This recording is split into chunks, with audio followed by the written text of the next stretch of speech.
Olá, boa noite, a paz do Senhor para todos. Muito obrigado por estar assistindo a este vídeo. Desta feita, vamos falar um pouco mais sobre as testemunhas de Jeová. Esse grupo religioso que está crescendo muito, está crescendo rapidamente. Isso devido a evangelização constante todos os dias da semana nas ruas, nas casas, e também o seu estudo contínuo das suas doutrinas, vamos dizer assim. E outro fato interessante é que eles não se cansam jamais de evangelizar, não se cansam de pregar as suas doutrinas jamais.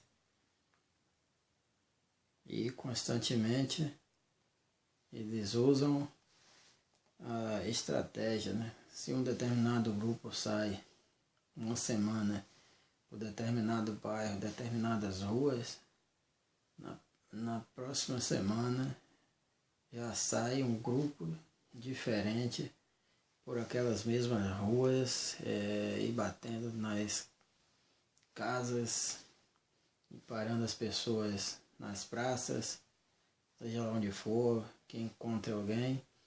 Então nunca são as mesmas, o mesmo grupo da semana anterior.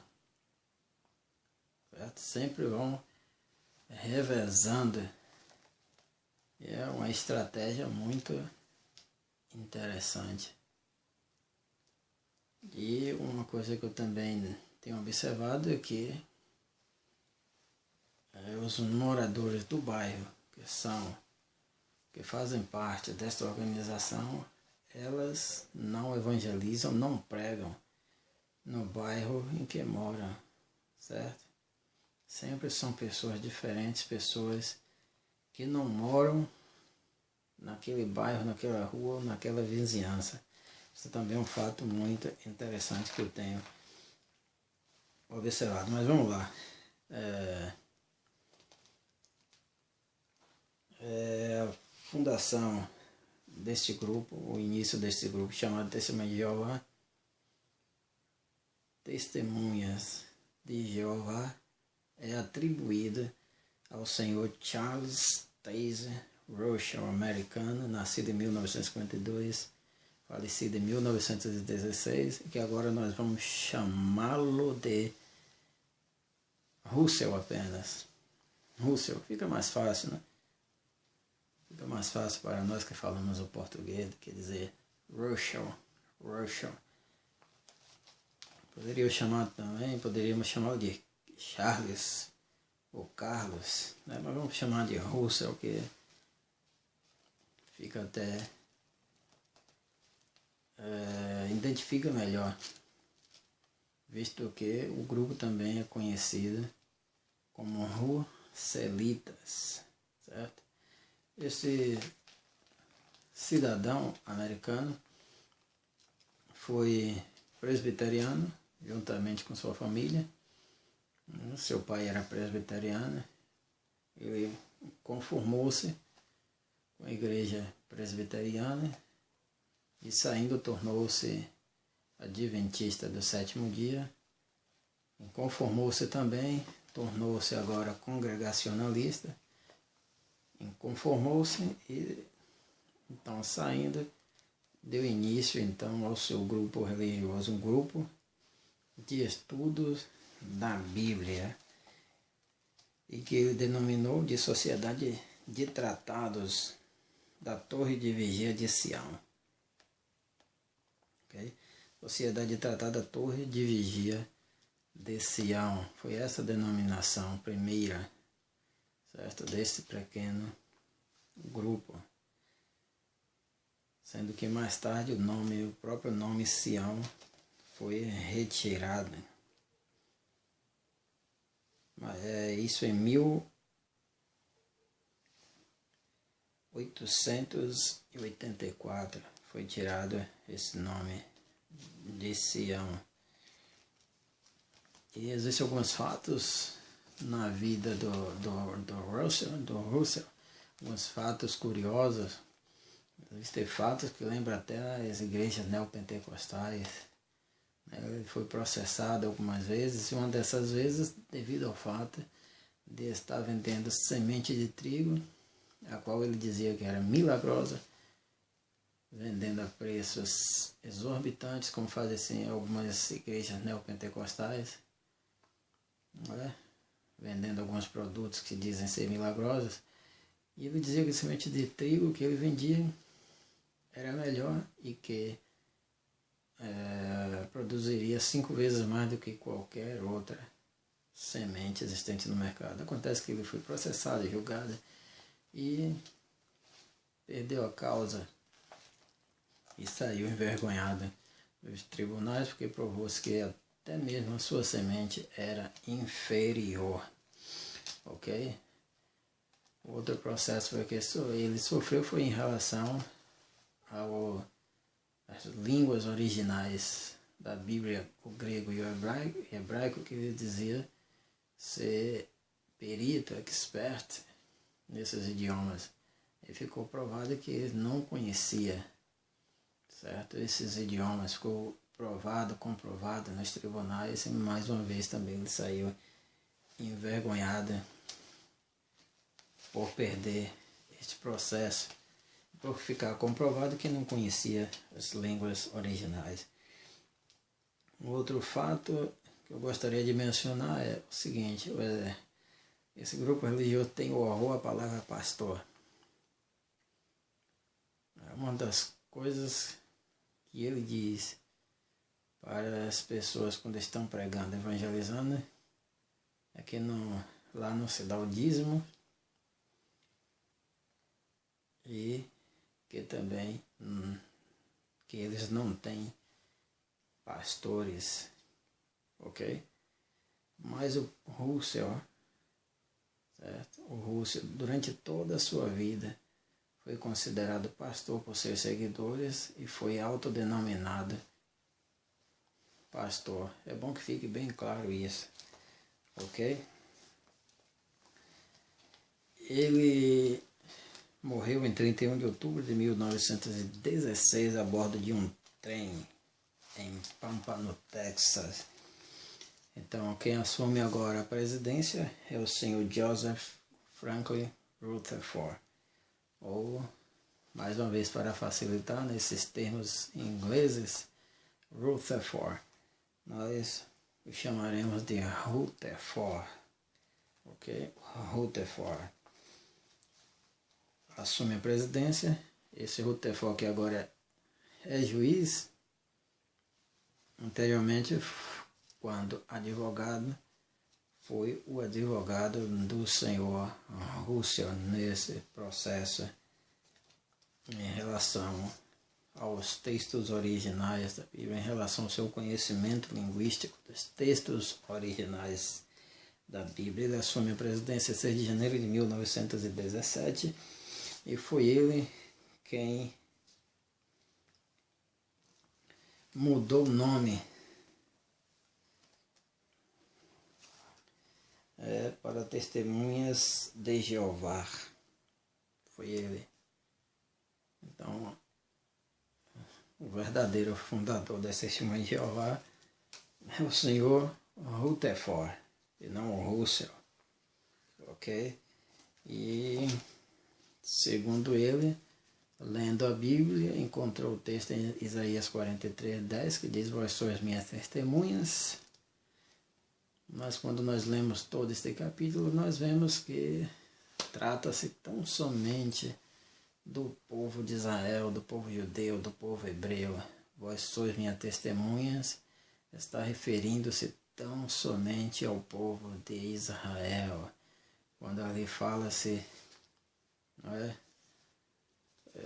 sobre a passagem da água no fogo, não te molharás, não te queimarás, e aí nós aprendemos que refere-se à passagem no Mar Vermelho, passagem do Jordão, refere-se ao fogo dos jovens que foram lançados na fornalha, todas essas coisas, e não trata de outro povo, de outro grupo, a não ser do povo judeu. Vós sois minhas testemunhas, certo? Mas só que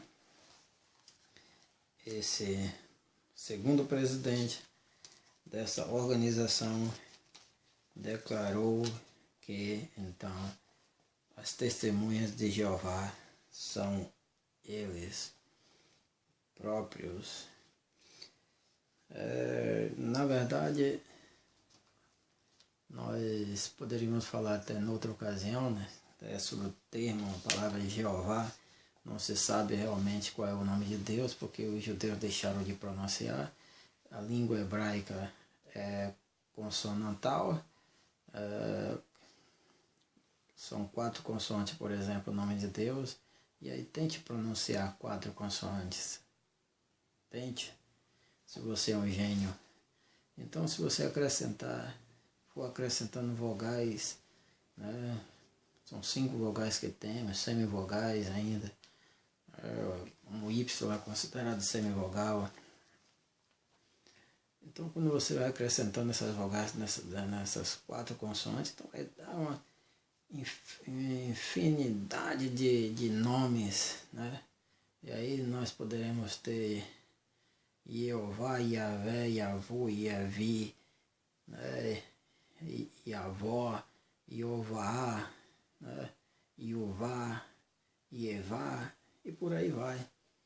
Então, os judeus, eles, devido à passagem que diz, não tomarás, o mandamento, não tomarás o nome do Senhor teu Deus em vão, os judeus deixaram de pronunciar o nome de Deus com medo de pronunciá-lo em vão, de tomá-lo em vão. Então, até hoje assim, quando se lê a Bíblia hebraica nas sinagogas, quando chega nas 4 consoantes do nome de Deus, as 4 consoantes, essa expressão é lida como Adonai. Né? E além disso, os judeus também denominam a Deus como simplesmente o nome, ou o inominável também. E esse nome de Deus, essas 4 consoantes, são conhecidas como tetragrammaton, certo? Ou seja, as 4 letras. Então, em todo o texto hebraico, quando é lido pelos rabinos, certo? Quando chega-se nessas 4 letras do nome de Deus, Yod, Vav, Yod e Vav, e eles então não pronunciam, mas falam Adonai. E eu mostrei anteriormente também que no Novo Testamento, em vários lugares onde aparece o nome Theos, que é Deus no grego, as testemunhas de Jeová, os tradutores, né, que não tinham conhecimento profundo nem do grego nem do hebraico, eles substituíram essa palavra por Jeová. Isso no Novo Testamento, que é um absurdo, um grande absurdo, essa tradução ou essa substituição, porque se não existia, certo, a expressão, nem mesmo as quatro consoantes hebraicas, não deveria então eles terem substituído o nome Theos, que é Deus, que constantemente é traduzido nas nossas Bíblias por Senhor ou Deus, eles verteram para a Bíblia, para a tradução do Novo Mundo, como Jeová. Eu já mostrei num vídeo anterior esse grande absurdo. É só pegar o Novo Testamento grego e comparar com a tradução que está, a tradução do Novo Mundo das Escrituras Sagradas, você verá que não existe a expressão Jeová em nenhum lugar, não existe. Se em nenhum lugar, pelo menos na maioria dos lugares, não existe a expressão Jeová. Certo? No Novo Testamento grego. E uma outra coisa que eu gostaria de ressaltar é o seguinte. Como eu já disse antes, o juiz Rutherford, como segundo presidente da organização, como agora o segundo presidente, devido à morte, não que ele seja o segundo presidente, na mesma gestão do primeiro, não, o segundo presidente, agora o primeiro presidente geral da organização, devido à morte do anterior. Ele muda o nome, certo? Da organização. Outro fato interessante é que Russell, o presidente anterior, disseram que a Batalha do Armagedon teve início em 1914, mas o juiz Rutherford, agora como presidente, foi contra esta declaração. Mas um fato interessante é que muitas pessoas, após a morte de Russell, com a presidência do Rutherford, deixaram a congregação, deixaram o grupo religioso, formando-se assim novos grupos. E alguns dos dissidentes formaram grupos conhecidos como os Estudantes da Bíblia Aurorista, Movimento Firmeza, Movimento Paul Johnson, Movimento Voz de Elias, Sociedade Águia e um outro movimento, Instituto Bíblico Pastoral do Brooklyn. Ok? A mudança de nome para Testemunha de Jeová ocorreu em 1931. 1931. Ok, o terceiro presidente, agora, depois da morte do Rutherford, assume agora o Nathan Homer Knorr, ou, de uma forma portuguesada, o Nathan. Foi eleito 5 dias após a morte de Rutherford, que morreu em 1977. A respeito da Bíblia, que é a tradução do Novo Mundo, ela apareceu em porções, pequenas porções, a partir de 1950, até que em 1961 aparece em inglês a primeira Bíblia completa da tradução do Novo Mundo das Escrituras Sagradas, que é a Bíblia das Testemunhas de Jeová. E em português em 1967. E é interessante ver que essa Bíblia tem passado por várias modificações para se adaptar à doutrina das Testemunhas de Jeová, para adaptar-se à sua teologia. E agora vamos encerrar falando sobre o quarto presidente, Frederick Franz, falecido com 98 anos de idade, que foi quem intensificou a distribuição de literatura. O Frederick W. Franz. Um fato interessante é que ele tinha um sobrinho chamado Raymond Franz, que deixou o grupo religioso por não concordar com o que ali era dito e ensinado, em discordância com a Bíblia, a palavra de Deus. Então, por enquanto é só. Que Deus abençoe a todos e a qualquer momento estaremos voltando, retornando de novo com mais outro vídeo a respeito desse grupo